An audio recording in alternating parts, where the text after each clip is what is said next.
Hey guys, Jay Hoyt here. Before this video gets started, I just want to say thank you guys. Thank you guys so much for all the support you've been showing me on my channel recently, and I can't wait to hit all of our goals, mainly the 1,000 subscriber mark. So if you want to help me with that goal, you want to support me, go down below, make sure you're subscribed. It's totally free, but we got a good video. We're recapping stage 2 of the CDL.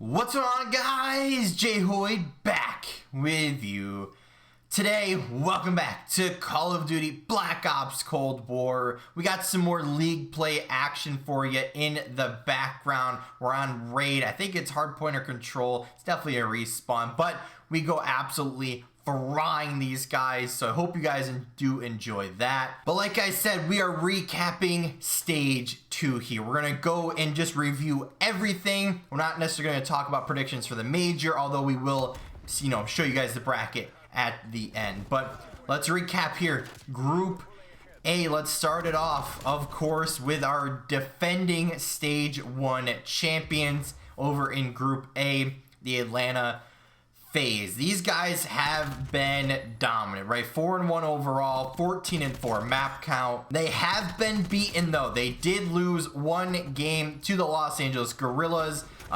Close game 5, but overall, I shouldn't say game 5, but a close series overall. Game 5 was a 6-0 in Search, out of all things. So, very surprising performance from the Los Angeles Guerrillas. But Atlanta does suffer their first ever defeat. But even with that loss, they are 12-1 in map count. So, these guys are still absolutely dominant. These guys are still the best in the game. Everyone has an off series every once in a while. I think this was their case. They come back in the final week and show that they are the best team in the game. So no surprise about them. They finish off 4-1, but FaZe still look dominant. And in second place, we have the New York Subliners, and I think I predicted it absolutely perfectly. It seemed like they were going to win all of their matches, with the only loss being to Atlanta. Guess what it was?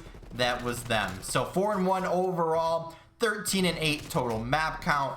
They are definitely looking good, but not great, right? I still think they're, I guess we'd call it tier 2 teams. I don't think they're on that like Atlanta, Dallas level yet, and their only loss being to Atlanta. I think they're a very, very good team. They're a very, very shocking team, but we need to see this consistency throughout the rest of the year, and I think they would need to start beating those top teams more often, as such as Atlanta or Dallas, or I guess we even want to throw Optic in there. I know they beat them at the last major once, and Optic beat them once, but we need to see this team consistently place at the top, but I think they're still good, but not great. Third place in Group A, we have the Toronto Ultra. Now, the rest of these teams have all been kind of average. So, the Toronto Ultra overall, 2-3 on the week, 9-11 map count. They beat the Los Angeles Guerrillas in London. Overall, not really exciting. They're losing to the good teams. They're winning against the bad teams. So, nothing really too exciting with the Toronto camp, but let's go over to the London Royal Ravens, finished in 4th place. So, improvements, right? They got their first 2 victories in this stage. And, yeah, these guys still, again, bottom of the league, still not doing great. Definitely have shown some improvements, but still not doing well. 2-3 on the week, 7-10 map count. They beat London and the Los Angeles Thieves. But really, they have sucked, honestly. And, if they continue like this, they're still going to be at the bottom league. Maybe they move up 1 spot, but still, these guys are not looking good. They just signed Paul X before this stage, or during it, whatever it was. And, like I said, improvements. They signed Zed from one of their substitutes. So I'm guessing that Zero is definitely not coming over after all. But this team hasn't really looked good. I mean, they looked decent in those 2 matches, but other than that, they still got a lot to prove. In 5th place is the Los Angeles Guerrillas. Now these guys, like I mentioned earlier, they beat Atlanta FaZe, and these guys have been, again, kind of decent. So 2 and 3 on the, or I should say on the stage, 9 and 11 map count. They beat FaZe in the game 5, and they beat the LA Thieves in a 3-0 fashion. But other than those 2 matches, they've been kind of average, right? Los Angeles Thieves have been struggling. Atlanta has looked like our best team, so kind of hard to gauge where this team is at. I think for the first time ever, I saw Vivid not at the top of the leaderboard as far as kills went.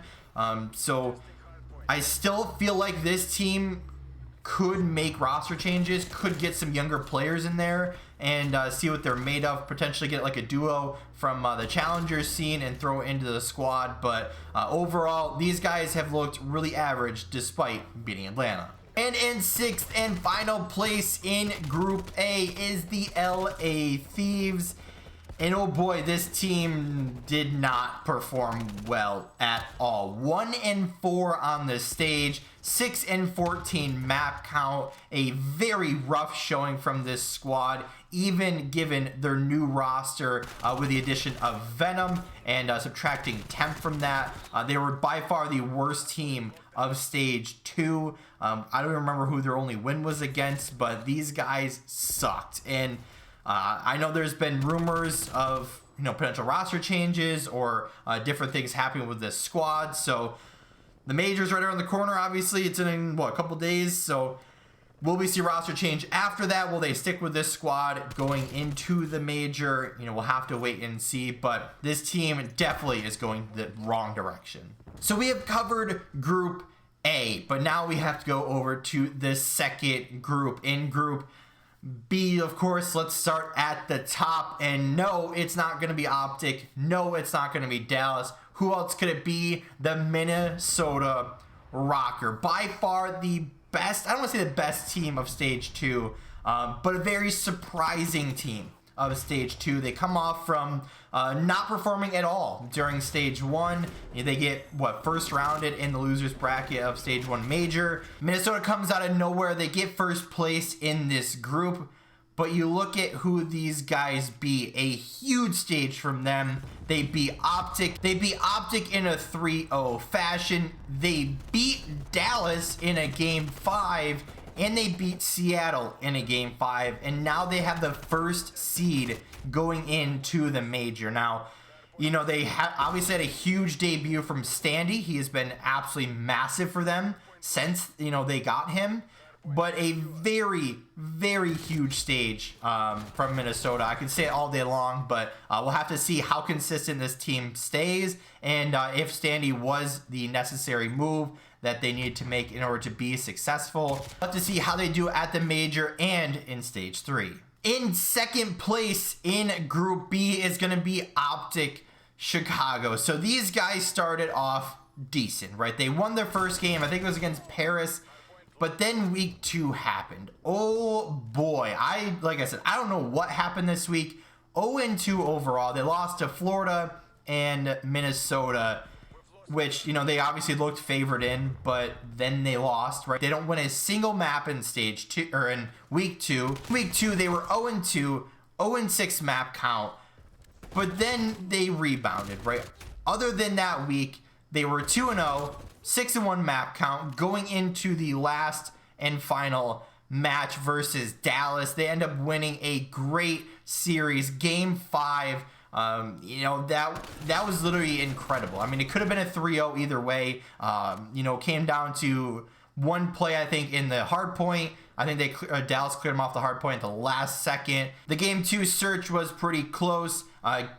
Control was really close. Optic kind of threw it away. Game 4, Optic won the next hard point, and then they went into the search and destroy. And oh boy, did Optic look good then. So Optic definitely had a huge improvement after that week 2, but beating Dallas, I think, was the most crucial thing that could have happened. Obviously, I wish Optic could have gotten first in the group, but it's due to tiebreakers. If they would have beaten Minnesota, they would have been first. But in this case, since Optic won, they dropped Dallas down to third. They got second, and they put Minnesota in first. In third place, we've mentioned a couple times, the Dallas Empire. Now, They only really lost to the two teams that were above them. Optic and Minnesota, 3-2 overall, 13-9 map count.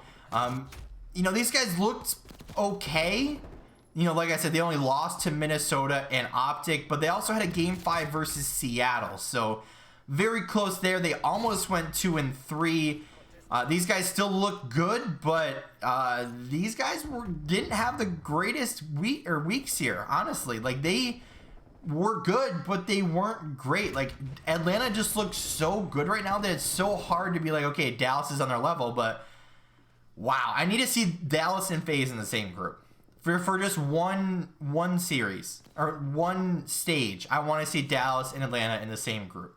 But Dallas finishes 3-2. They finished in 3rd place, and we'll have to see how they rebound at the major. In 4th place in Group B is the Seattle Surge. Now, these guys have been grinding it out with their initial roster. A lot of people saying they should be making roster changes, swapping out Looney for someone in the challenger scene. But Looney actually played pretty well this stage. So these guys, they beat Florida and Paris. They played Dallas super close. Overall, they go 2-3, 10-10 map count. Definite improvements, but still not a good team. We need to see more weeks with more wins in order for me to even consider them to be up in the top 8. But so far, these guys definitely aren't it. Down in 5th place is the Paris Legion. These guys, they got some big wins against two big opponents in Florida and Minnesota. But still, 2-3 overall in their stage. 8-10 map count. Still, even with the win against Minnesota, this team has not been good. Nothing really happens with this team. You know, do we see roster changes going forward? Because this team overall 4-7 in the total league, and these guys just suck. I don't know what to tell them, but I guess we'll have to see how they fare at the major, which is obviously only a couple days away. And our last team in Group B is the Florida Mutineers. These guys had some pretty big wins, honestly. This team goes 2-3 overall. They have an 8-9 map count. They end up beating Minnesota and Optic, both in 3-0 fashions. Then other than that, 2-9 as far as map count goes, 0-3 in their other 3 matches. So I don't know, this team's very weird. Either they're really good or they're really bad. And, you know, they got 2 wins versus the 2 best teams in this group, but still they finish in last place. So a very strange time from Florida. They still look good. They still play teams tough, but definitely needs to be improved.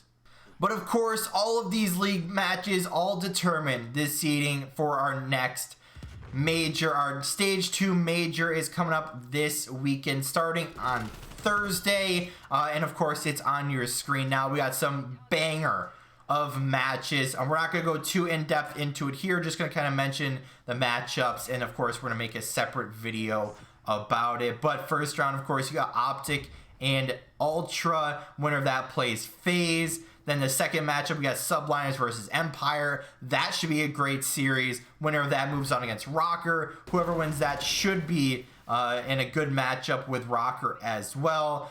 Down the elimination side, though, you got Gorillas and Mutineers. Gorillas have looked good, but Mutineers have always been an underdog team. Winner of that faces off against Surge. The Legion take on the Thieves. Winner of that takes on London. Losers of those 2 matches are out. So lots to look forward to in this stage 2 major that all kicks off this Thursday.